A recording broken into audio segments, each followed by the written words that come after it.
Greetings. This is the 5-Minute Bible Talk with Reverend Kathy. We've been talking about the different ways that we can read and interpret the stories in the Bible. And I chose the book of Jonah from the Hebrew Scriptures, what we know as the Old Testament, to demonstrate 3 different ways. 2 weeks ago, we looked at the story historically to see when it was written and for what purpose. Last week, we looked at it for its moral teaching, what it has to tell us about being accepting of others and being compassionate towards them. Because if we believe that there's only one power and one presence, then isn't that one power and presence connecting all of us? And we are all worthy of that divine intelligence and wisdom and love. Well, this week, let's look at it metaphysically, looking behind the story. What message does it carry for us in our spiritual unfoldment? How can it awaken us to a greater understanding of our spiritual being? In the Metaphysical Bible Dictionary, we look at 2 words, Jonah and prophet. Jonah stands for dove-like, warmth, lovable, passionate, but also oppressive and destructive.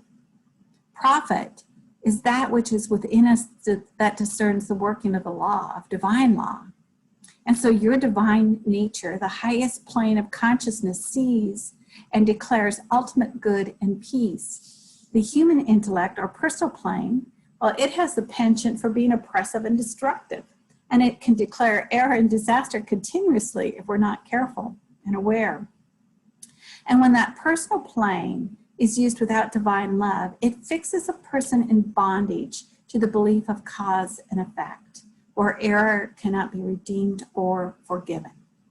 So just as God called Nineveh to preach redemption to the citizens of Nineveh, that still small voice within us calls and asks us to redeem a part of us that we have judged and exiled. And what do we do when we hear that small voice? Do we run? Do we ignore it? Do we think our judgment is greater than the divine? Are we just like Jonah and we hit the first boat out of town? Well, running away is delaying the inevitable. You're going to have to deal with it. And when things get stormy or challenging, you may not even be aware of that until someone or something wakes you up. And then you surrender to that challenge, recognize that you are out of attunement of divine law, and in surrendering, get swallowed by a big idea. Fish in the Bible represent ideas in which there's great possibility of increase. So to surrender to the spirit within you, allow an idea that swallows you up.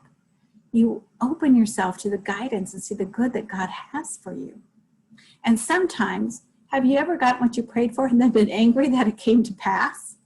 Well, when we open ourselves up to divine guidance and follow the divine idea given to us, the next step is to give thanks, to be grateful for the good that is in your life, and look forward to the abundance and the peace that is ours for the recognition and the asking.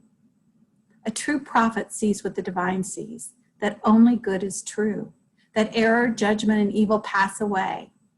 True prophet sees that what the divine sees by being grateful for opportunities of growth within ourselves and seeing it within others. So how's the story of Jonah living within you? Do you have a part of you that you find unforgivable, that you feel is beneath who you desire to be, that you find unlovable or less than worthy to be lifted up? Are you willing to hear that still small voice within you, willing to accept grace and to embrace the truth? A true prophet sees what the divine sees, that only good is true. And everyone who's willing to accept grace can receive it because it's yours to offer and yours to accept. Are you ready to be swallowed by a big idea of cleansing love, peace, and joy that frees you from error thinking? It's yours to accept.